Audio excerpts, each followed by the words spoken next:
Tripoli, BBC News.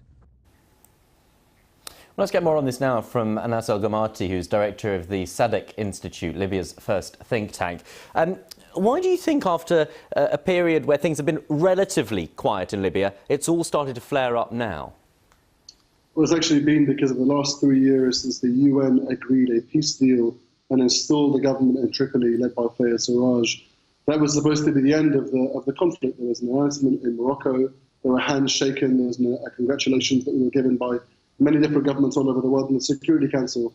Whilst that was happening, the UAE and France and Egypt had, according to the UN panel of expert reports, had violated the arms embargo in Libya in 2016 in unprecedented levels, had invested militarily in creating the first overseas airbase for the UAE in eastern Libya, and additionally given material and financial and military support to Haftar as he tried to claim a move onto Tripoli. And this deadlock that has been there for 3 years is really about the civilian nature of the government. That is really the dichotomy that we have today.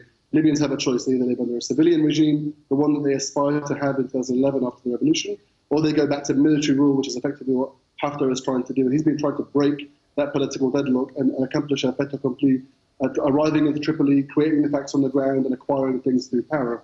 Now, Mr. Gutteres, the chief of the UN in your last segment, was there in Libya for 24 hours. Unfortunately, he was unable to condemn or name Haftar or even threaten sanctions because of the blockage that is remaining within the P5 by France, which is a crucial military and political and diplomatic backer of Haftar. So it really is kind of closing the window today of diplomacy and closing the window for dialogue, because many of the armed groups that are in western Libya towards Tripoli have a red line, which is that they do not want to return back to military rule. They see Haftar's progress as kind of an existential threat for them. And I think they will fight. And unfortunately, given that the UN looks kind of crippled and paralyzed and is losing that vital trust that it needs to be an honest broker, many of those factions will unlikely turn to the UN to broker a dialogue and to broker a peace that Mr. Gutteres is actually offering for many of those factions. With that in mind, just briefly, who holds the key to solving this then? Which of the world powers? Well, it's certainly France and the UAE today that need to be turned back, and I think it's the US that probably has, and the UK that has most at risk to lose here now. A government that comes in that is really controlled by militias. Even the term LNA and Libyan National Army is a contested one. Effectively, Haftar is offering armed groups and militias a badge and telling them that they can become part of a politically a strong army that is really just diplomatically immune from any kind of sanction.